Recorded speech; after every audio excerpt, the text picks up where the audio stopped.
Assalamualaikum warahmatullahi wabarakatuh. Jumpa lagi bersama saya di channel Erik Wiro. Apa kabar teman-teman semuanya? Semoga selalu dalam lindungan Allah Subhanahu wa taala, diberikan kesehatan, sehat walafiat ya, teman-teman ya, dan selalu dipenuhi keberkahan. Amin ya rabbal alamin. Pada kesempatan kali ini, teman-teman, saya mencoba untuk berbagi informasi atau share mengenai pijat refleksi. Bagaimana pijat refleksi itu mengatasi kanker darah atau leukemia ya.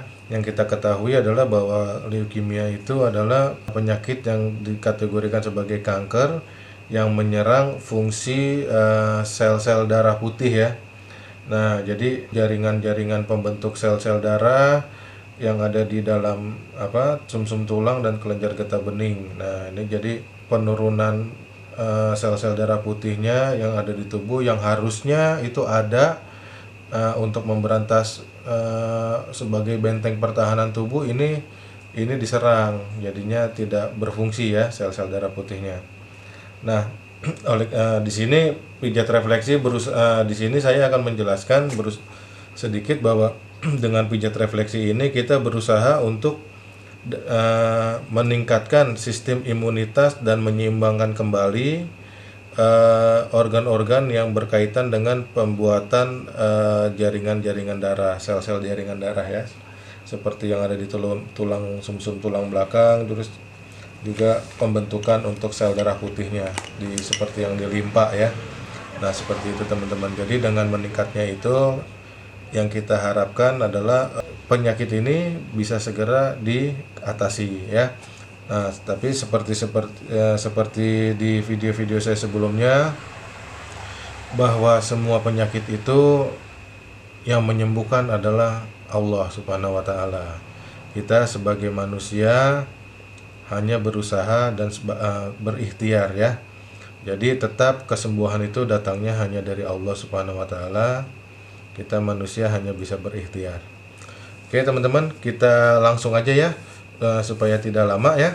Awal sebelum kita memijat itu seperti di video-video saya sebelumnya, saya selalu menyarankan teman-teman untuk melakukan yang namanya stretching ya, atau pelemasan untuk melemaskan otot-otot, terutama otot-otot ligamen yang kaku yang ada di bawah telapak ini dan di atas ya. Nah, kenapa itu harus kita lakukan? Nah, ini harus kita lakukan dikarenakan nantinya ini akan berpengaruh besar kepada hasil dari setelah dipijat ya.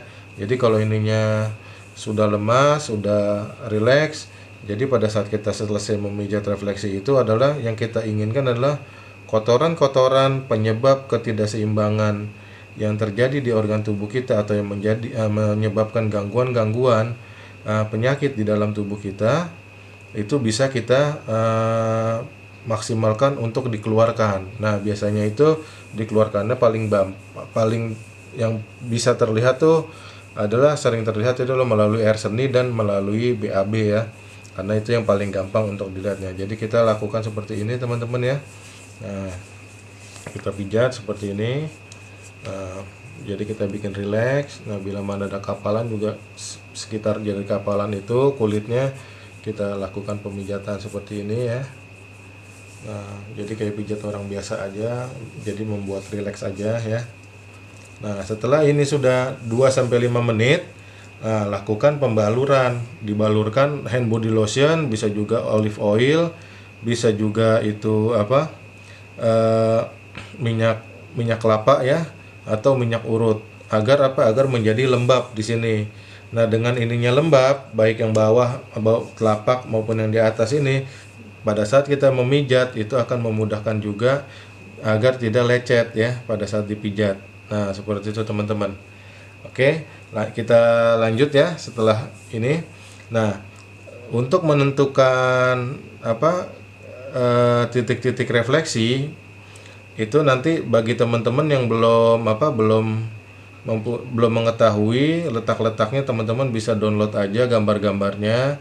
Saya sudah sediakan ya di deskripsi. Jadi itu situ ada link downloadnya. Teman-teman silakan download dan print. Jadi nanti kita bisa sama-sama untuk belajar untuk pijat refleksi ya di sini ya. Oke, kita langsung aja ya untuk menentukan titik refleksinya ya. Untuk pijat refleksi mengatasi kanker darah atau leukemia. Jadi di sini teman-teman bisa seperti di video-video saya sebelumnya lihat. Jadi untuk menentukan 3 titik pertama, jadi saya selalu menyarankan untuk melakukan pemijatan di 3 titik pertama sebelum memulai ya, yaitu titik ginjal, saluran kencing, dan kandung kencing. Kenapa? Karena 3 titik itulah nanti yang akan berperan besar setelah kita melakukan pemijatan keseluruhan untuk mengeluarkan kotoran-kotorannya. Karena seperti tadi saya bilang, pengeluaran kotorannya itu lebih banyak melalui air seni maupun BAB ya. Nah, kita tentukan dulu titik ginjalnya ya. Untuk menentukan titik ginjal gampang, kita begini aja nih, raba. Nah, ini ada tulang di sini nih. Nah, ini kita begini teman-teman ya. Nah, kita begini, setelah itu kita begini teman-teman. Nah, titik ginjal itu antara telunjuk dengan ini teman-teman, telunjuk dengan jari tengah ya. Ini posisinya gini teman-teman. Nah, ini posisinya sekitar sini teman-teman ya.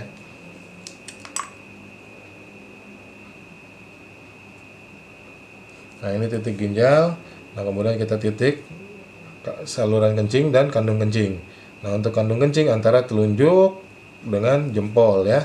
Dan di depannya ada tulang ya di sini ya. Kalau kita raba, ini ada tulang yang nonjol. Nah, ini persis di depannya ya tuh. Jadi kalau saya gampangnya begini aja nih. Ini dan ini. Yang posisi saluran kencingnya ada di belakang ini ya.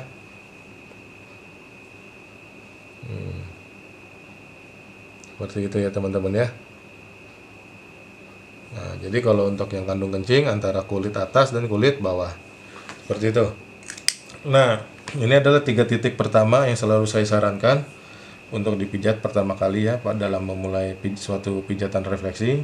Jadi jadi ginjal ini fungsinya adalah untuk menyaring dan menfilter darah-darah kotor yang sudah kita pijat hasil dari pemijatan. Jadi itu kotoran-kotorannya itu akan disaring oleh ginjal untuk dibuang segera melalui saluran kencing ya. Otomatis kita dengan lancarnya saluran kencing ini maka juga memperbesar meningkatkan kesehatan dari fungsi ginjal juga dan maupun nantinya kandung kencingnya. Karena kenapa? Karena batu-batu endapan-endapan itu bisa kita buang ya.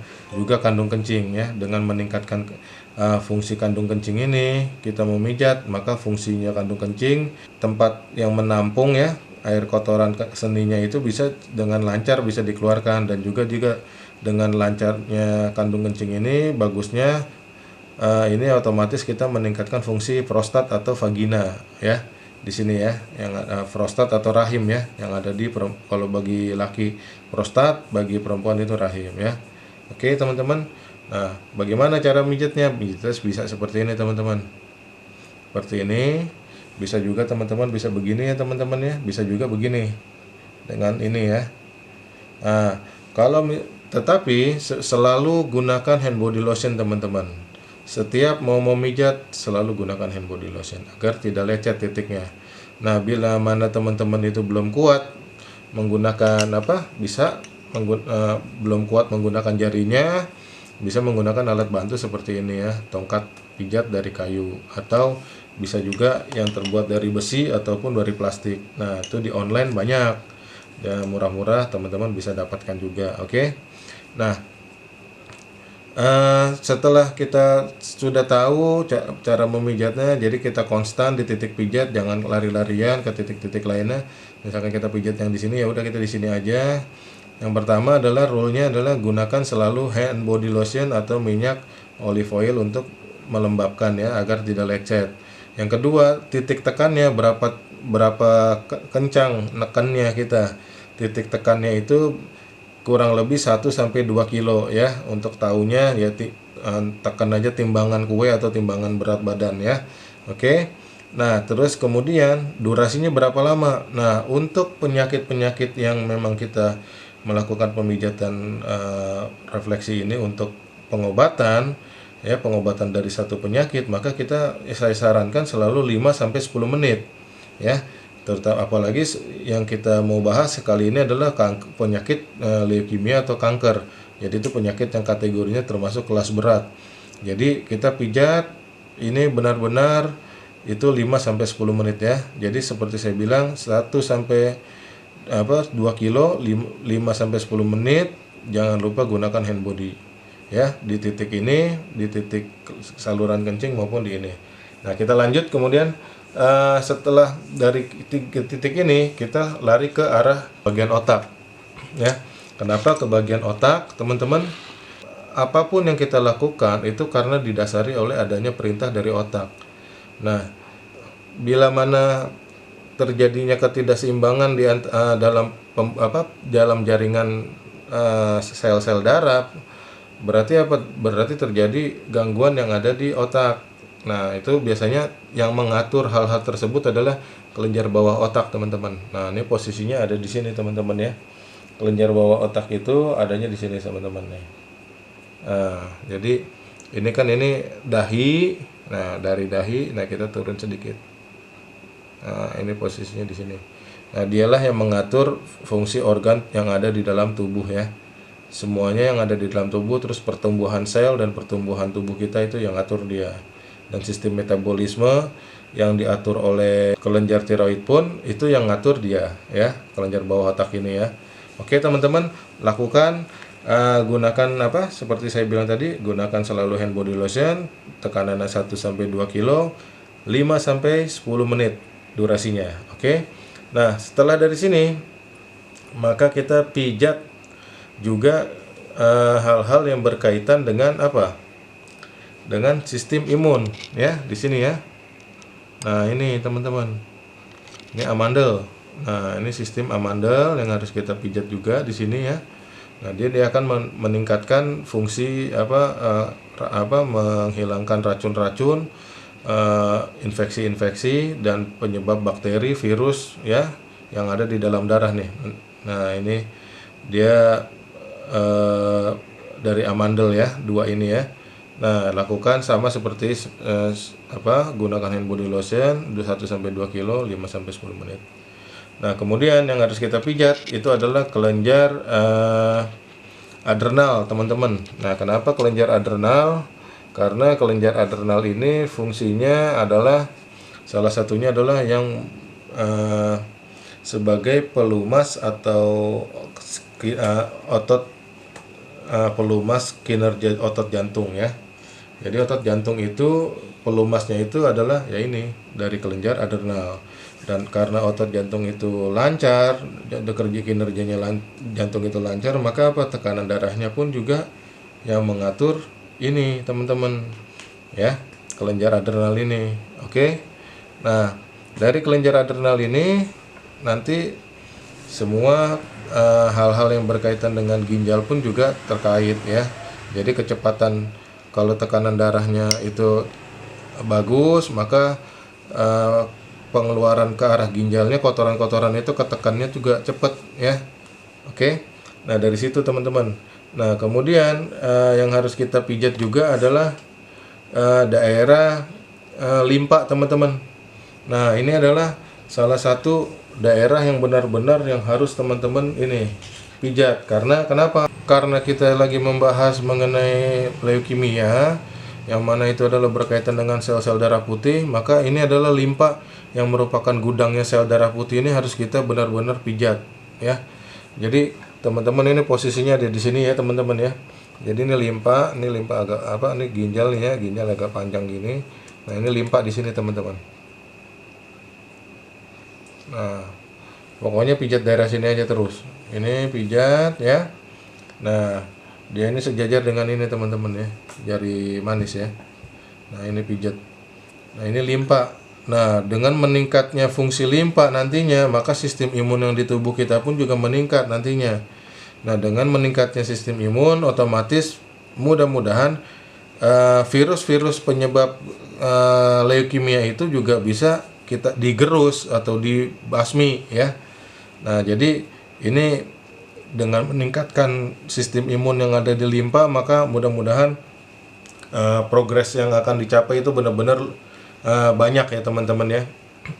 Oke. Nah, setelah dari limpa ini, maka kita pijat di kelenjar tiroid teman-teman. Nah, kelenjar tiroid ini adalah yang mengatur sistem metabolisme tubuh ya teman-teman ya. Nah, jadi ini posisinya nih kalau kita pijat nih ya seperti ini. Nah, ini ada tulang di sini nih. Nah, ini begini tuh teman-teman. Nah, ini begini. Ikutin garis ini aja nih teman-teman ya. Nah, ini gini. Karena di bawah sini sudah ginjal, saluran pankreas dan usus 12 jari. Jadi ini kita pijat tuh begini aja teman-teman ya. Kalau untuk ini ya, ada juga yang begini, boleh begini, cuman itu nggak efektif ya, karena nanti yang bagian di bawah sininya, yang di bawah tulang, pada saat kita begini ini di bawah tulang ininya tuh nggak kena ya. Jadi kalau saya sarankan ini kita pijat begini sambil diurut ya teman-teman ya, begini. Oke. Nah, itu adalah kelenjar tiroid ya teman-teman ya. Nah, dari sini, dari setelah kelenjar tiroid ini, maka kita meningkatkan lagi sistem imunnya, karena leukemia itu juga mengganggu organ yang namanya kelenjar getah bening. Nah, di kaki ini ada 4 ya, ada 4 daerah kelenjar getah bening. Yang pertama itu adalah yang daerah sini bagian dada ya, jadi antara tulang jempol dengan tulang telunjuk ini, kalau ini kita begini kan ini dia ketemu nih, dia akan di sini akan menyudut ya, gitu ya. Garisnya ya, ini garis untuk kelenjar getah bening bagian dada di sini ya. Jadi dia nanti kita pijat dari bawah ke atas, dari bawah ke atas, dari bawah ke atas ya. Nah, biasa gunakan selalu hand body lotion, terutama untuk yang bagian di bagian atas ini. Karena kenapa? Karena ini kulitnya lebih sensitif ya, lebih tipis dibandingkan kulit yang di bagian bawah. Nah, untuk kelenjar getah bening bagian dada ini, maka kita pijatnya sama ya, 5 sampai 10 menit, durasinya 1 sampai 2 kilo ya. Kemudian selalu gunakan hand body lotion. Nah, kemudian kelenjar getah bening bagian perut yang ada di sini. Jadi ini ada mata kaki ya, mata kaki. Nah, ini kita di sini teman-teman. Nah, tuh gitu ya. Ini kita pijat dari bawah ke atas juga ya. Kemudian ini sama kelenjar getah bening bagian atas ya. Jadi kalau kita tekuk begini nih, ini ada tekukan. Nah, ini ada yang legok ya. Nah, persis di atas legokan itu ya teman-teman ya. Nah, ini segini teman-teman. Nah, kemudian ada juga yang berada di depan mata kaki bagian luar. Nah, ini mata kaki bagian luar kita raba. Oh, ini di sini nih ujungnya. Nah, ini ada di depannya ya. Jadi antara tulang, ada yang tulang di sini dengan tulang yang di sini. Nah, ini ada di sini ya. Nah, itu. Nah, ini ada 4, 1, 2, 3, 4. Nah, ini harus dipijat karena ini fungsinya sama seperti fungsi limpa ya. Jadi inilah yang vital yang harus kita pijat ya. Yang benar-benar harus benar-benar kita pijat tuh yang ini. Kalaupun nantinya agak sakit karena akibat pijatan, itu wajar. Karena kenapa? Karena memang bagian-bagian tersebutlah yang diserang ya. Nah, juga kalau saya, dan terus ini ada tambahan yang itu, ini ada tulang yang di sisi sini ya. Nah, ini tulang ini nih, daerah sini. Nah, ini merupakan tulang punggung tengah ya, tulang jadi yang kita itu kan adalah di sini teman-teman. Jadi sepanjang ini sampai sini teman-teman ya. Nah, ini kita pijat semuanya ya, untuk meningkatkan sumsum tulang belakang yang ada, memperbaiki sistem darahnya ya, pembentukan jaringan darah, sel darah ya, sel darah merahnya ya di sini ya. Nah, oke. Nah, kemudian ini adalah untuk di kaki kiri teman-teman ya. Nah, kalau untuk yang di kaki kanan gimana? Sama semuanya, titik-titiknya sama ya, titik-titiknya sama semuanya, cuman ada tambahan adalah di bagian liver dan empedu. Jadi livernya itu akan menampung racun-racun ya. Nah, kemudian empedunya itu nanti dia akan menetralisir racun yang ada di dalam darahnya, ureumnya ya. Jadi nanti akan saya tunjukkan titik liver dan empedunya aja ya. Saya tidak akan ulang seperti ini lagi karena untuk memperpendek durasi video teman-teman. Oke, kita lanjut ke kaki kanan ya teman-teman ya. Kita balik lagi di sini ya, kita ke arah livernya ya. Nah, jadi kita tentukan aja dulu ini untuk ginjalnya ya. Ginjalnya gini ya teman-teman ya. Nah, ini ginjal daerah sini teman-teman nih. Nah, ini Ini adalah liver ya, daerah sini ya. Nah, teman-teman ntar dilihat di bukunya juga, yang di print juga sama. Nah, jadi yang kita pijat ini dua-duanya karena liver dan empedu ini kan ada jadi satu ya. Jadi dia yang satu di sini, satu lagi di dalamnya empedunya. Nah, kita pijat aja di sini. Gunakan hand body lotion 1 sampai 2 kilo teman-teman ya. 5 sampai 10 menit teman-teman. Oke, teman-teman. Itu adalah titik-titik yang harus teman-teman pijat. Di titik-titik lainnya itu sama, ikutin yang di kaki kiri teman-teman ya. Jadi teman-teman tinggal bisa ikutin yang di kaki kiri, cuman perbedaannya kalau di kaki kiri itu di sininya samping sisi sini adalah limpa, kalau di kaki kanan adalah liver dan empedu teman-teman. Oke. Nah, selain titik-titik refleksi ini teman-teman, yang harus teman-teman perhatiin adalah teman juga bisa menggunakan berbagai macam ramuan-ramuan ya, yang bisa teman-teman gunakan untuk membantu meningkatkan sistem imunitas yang ada di dalam tubuh kita ya. Nah, terutama dari herbal yang gampang aja ya.